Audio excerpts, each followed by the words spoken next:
જીભ વગર જેનું ઉચ્ચારણ કરી શકાય એવી સાર્વત્રિક ધ્વનિ ઓમ છે. ઓમમાં 3 ધ્વનિનું સંયોજન છે, એ, યુ અને એમ. આ 3 ધ્વનિઓને સાર્વત્રિક ધ્વનિ તરીકે ઓળખવામાં આવે છે. એ, યુ અને એમ સિવાયના તમારી પાસે બીજા કોઈ અવાજ નથી કે જે તમારી જીભનો ઉપયોગ કર્યા વગર બોલી શકાય. જે બોલી શકતા નથી તે પણ ઓમ બોલી શકે છે, કારણ કે તેમાં જીભની કોઈ જ ભૂમિકા નથી. ઓમની ધ્વનિ એક કુદરતીની મૂળભૂત ધ્વનિ છે. કુદરતના સંશોધન થયેલા નાનામાં નાના અણુ એટલે કે મોલેક્યુલ્સનું વાઇબ્રેશન પણ ઓમની ધ્વનિના વાઇબ્રેશનને મળતું આવે છે. હવે રહી મહત્વની વાત, ફાયદાની વાત અને ઉપયોગની વાત. ઓમનું ઉચ્ચારણ કરવાથી શરીરને 12 મહત્વના ફાયદા થાય છે, તે પણ મફતમાં. ઓમના જાપથી ગળામાં વાઇબ્રેશન થવાથી થાઇરોઇડ પ્રોબ્લેમ દૂર થાય છે. ઓમના જાપથી ગભરામણ જેવી સમસ્યા દૂર થાય છે. ઓમના જાપથી માનસિક શાંતિ, સ્ટ્રેસ અને ટેન્શનમાંથી કાયમી મુક્તિ મળે છે.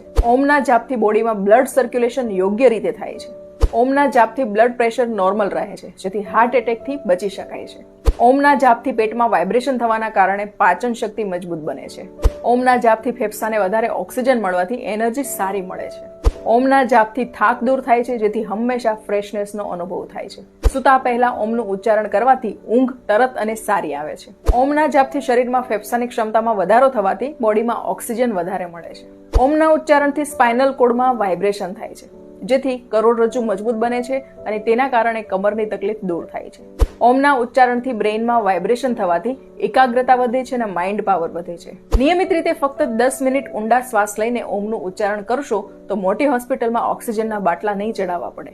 આમ રેગ્યુલર ઓમનો સતત જાપ કે ઉચ્ચારણ કરવામાં આવે તો આપણે સૌ ઘણા બધા રોગ ઘરે બેઠા જ દૂર કરી શકીએ છીએ. માહિતી કામની છે એટલે ગ્રુપમાં અવશ્ય શેર કરજો.